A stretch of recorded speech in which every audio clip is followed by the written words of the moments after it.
Hi, good morning. My proposal is called Craft and Conflict, and it's an exploration of the craft ecosystem, the crafts people, and the possibilities of craft in the context of Kashmir.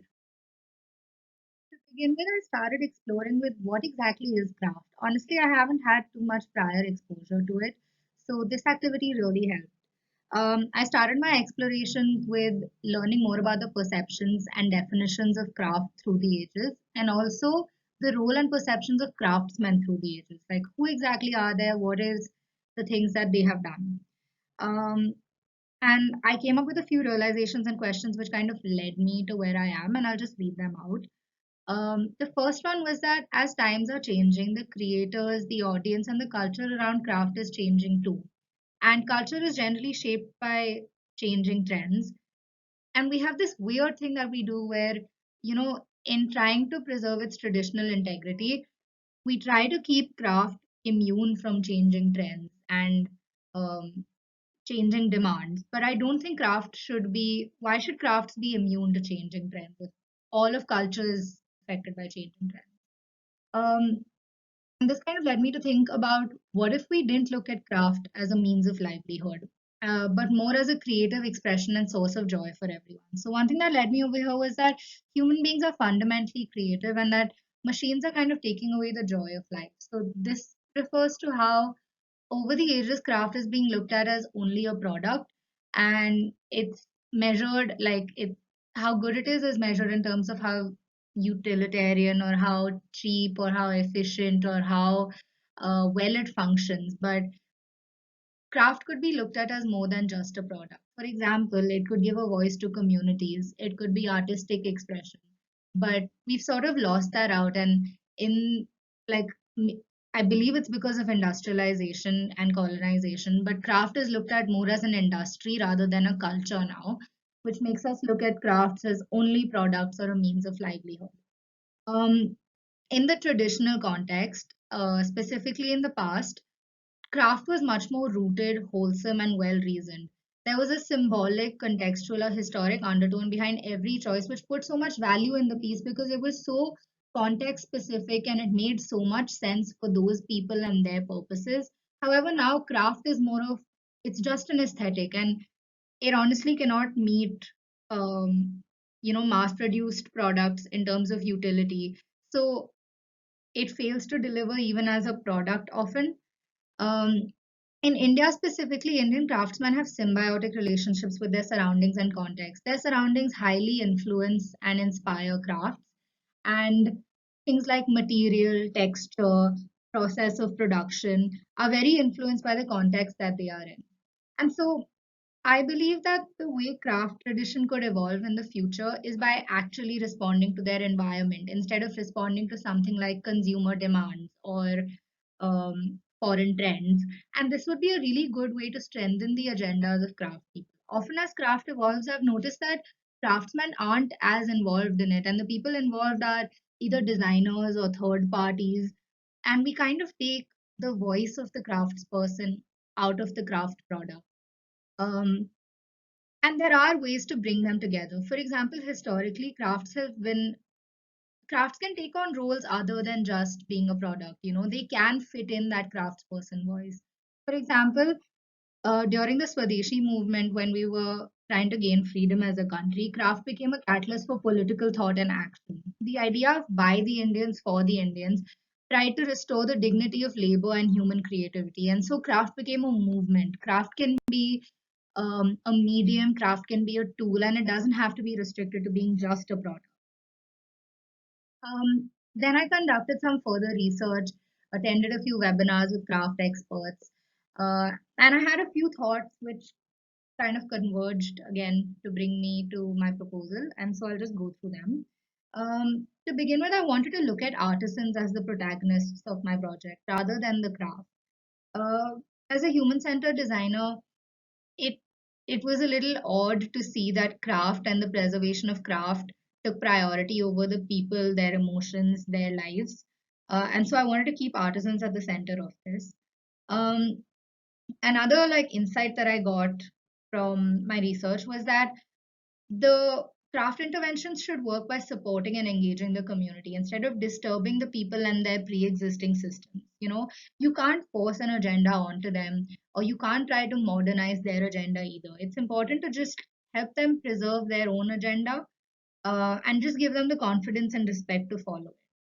Sometimes they need a little facilitation, sometimes they need a little guidance, so you can engage with their agenda, but the aim is to preserve their agenda, and their voice. It like, rather than diluting it or rather than trying to influence it.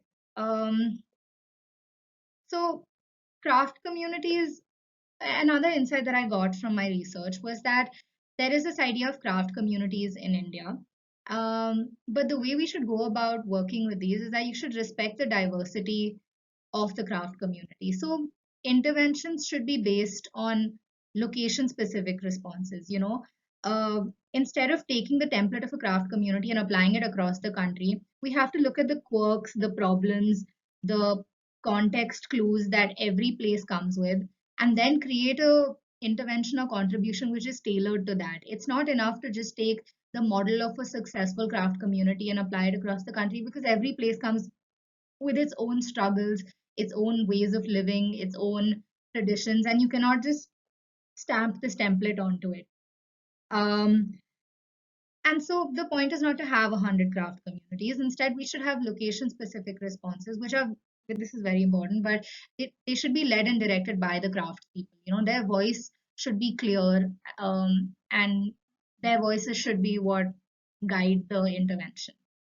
Um, And related to how craft and communities are so rooted in their context is that craft cannot exist in isolation. It's always been influenced by its surroundings, by the world around it.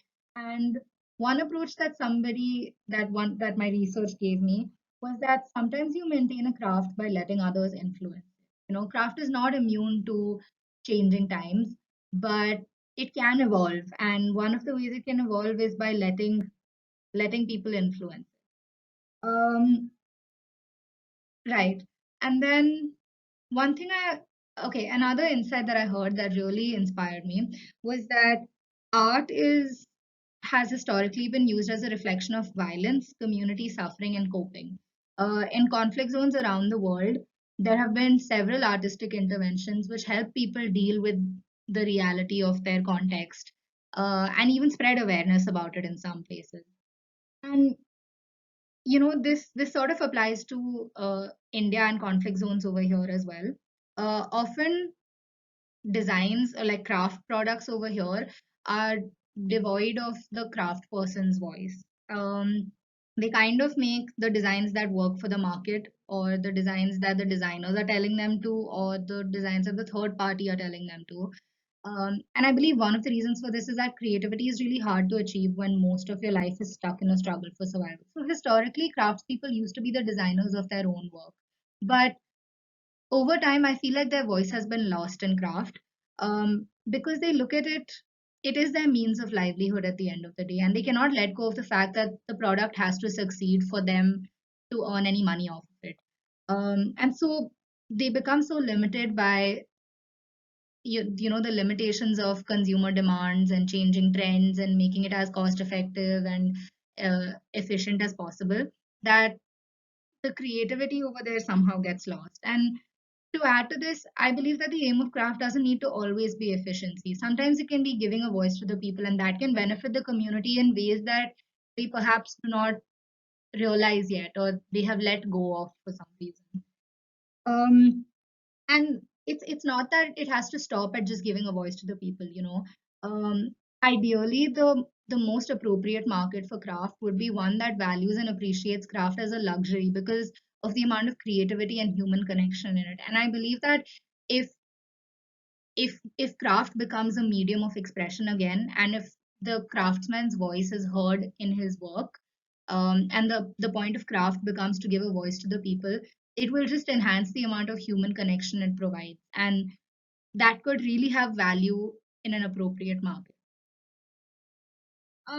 Okay, then to add to this, I had a conversation with an organization called Commitment to Kashmir. What they vaguely do is, I mean, what they broadly do is to provide a sense of purpose and sustainable livelihoods to people in the Kashmir Valley by enabling positive transformation in the handicrafts linked economy of the state, which has severely been affected by decades of violence and strife.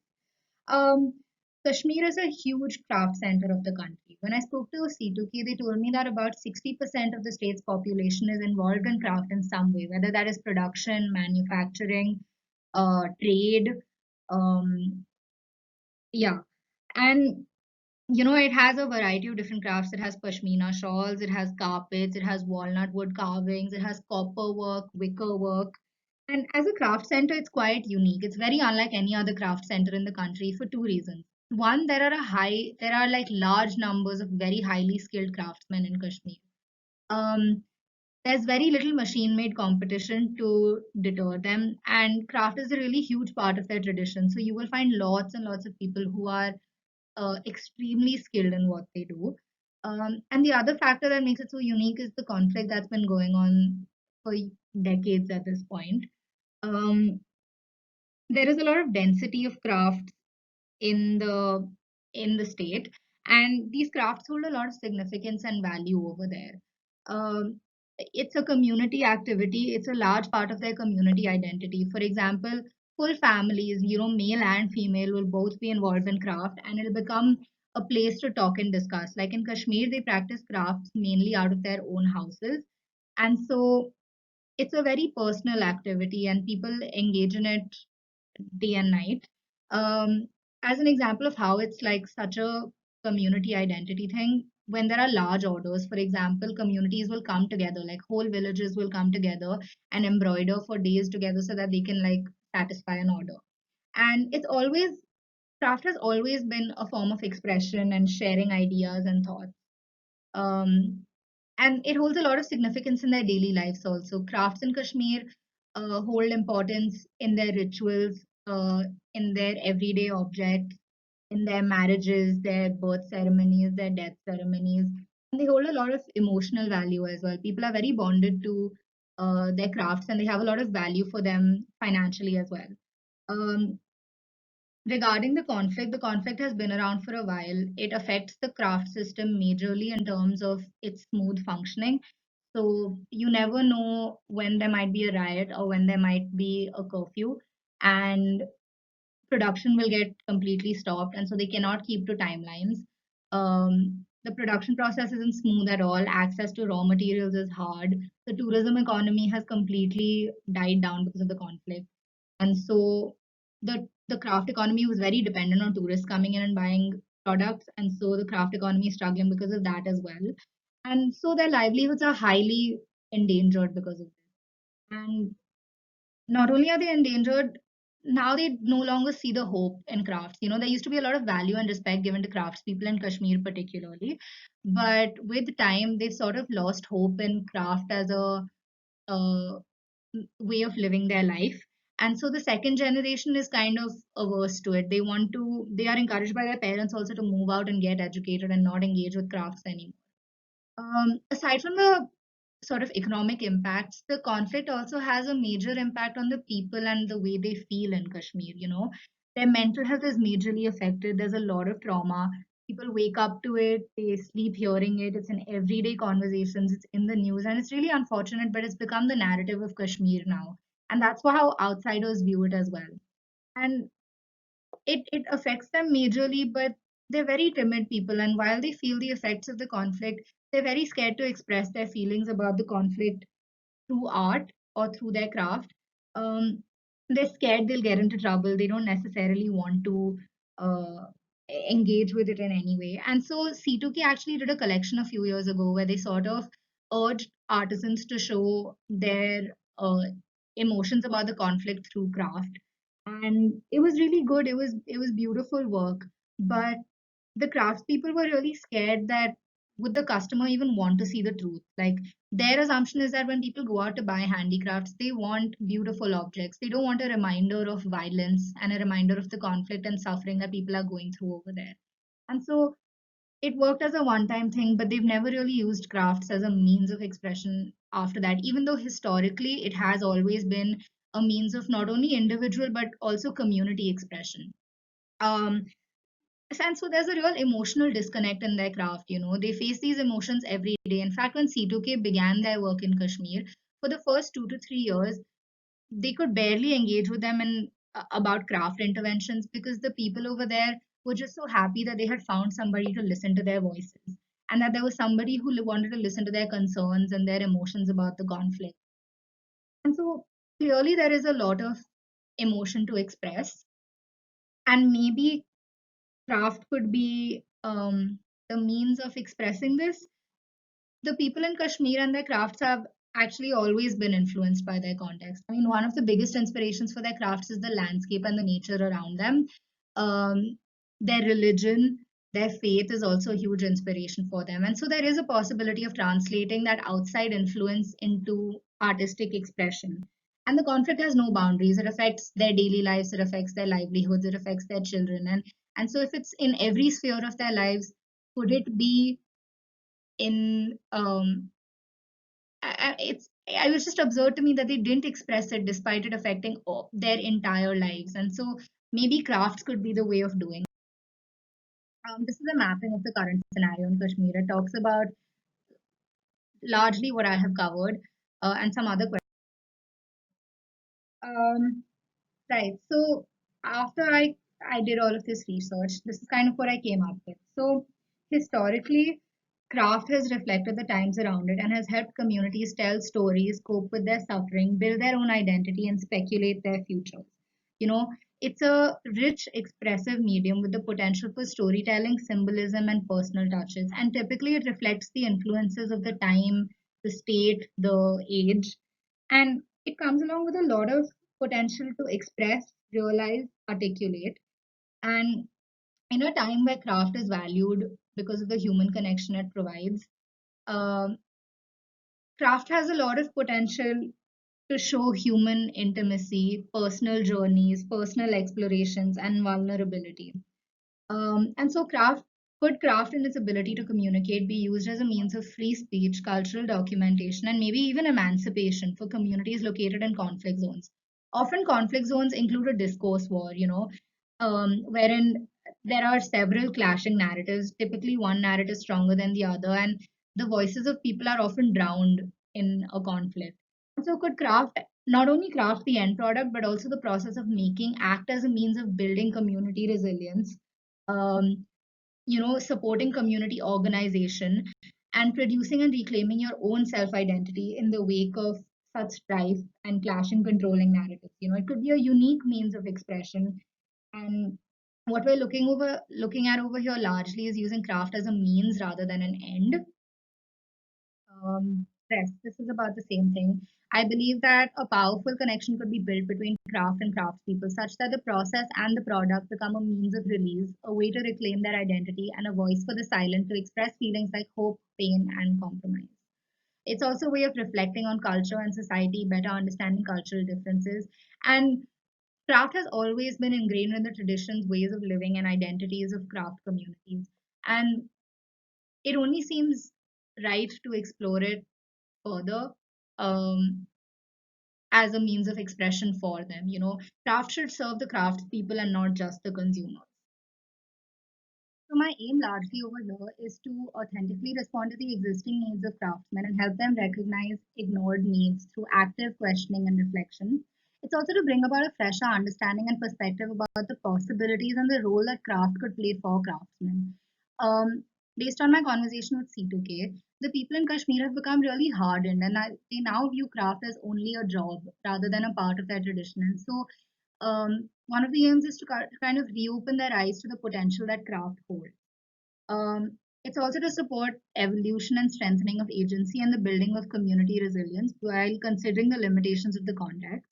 And also, as a designer, I have experience working with several innovative mediums like children's books, mobile apps, and even tangible interactions. And so I see the possibility and potential in harnessing crafts and leveraging its existing qualities um, to as an innovative medium, like looking at craft as an innovative medium to benefit the craftspeople such that they can exercise agency in the way that they would like.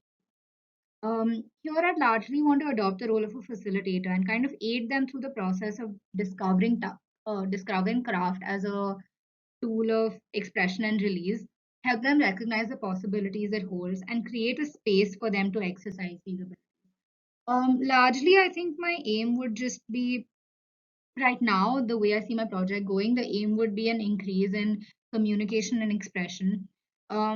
Perhaps not adding anything new to the context, but just helping the community deal with the differing narratives and emotional stress that the context of Kashmir gives, um, such that they can build collective resilience as a community. Um, it would be great if, I mean, if my project led me in that direction, I would not mind exploring more tangible outcomes as well. For example, a new customer base or a smoother production process. But for now, I think my aims are pretty sort of abstract or intangible, and I'm kind of focusing on building community resilience, strength, organization, and increasing expression and communication. Thank you.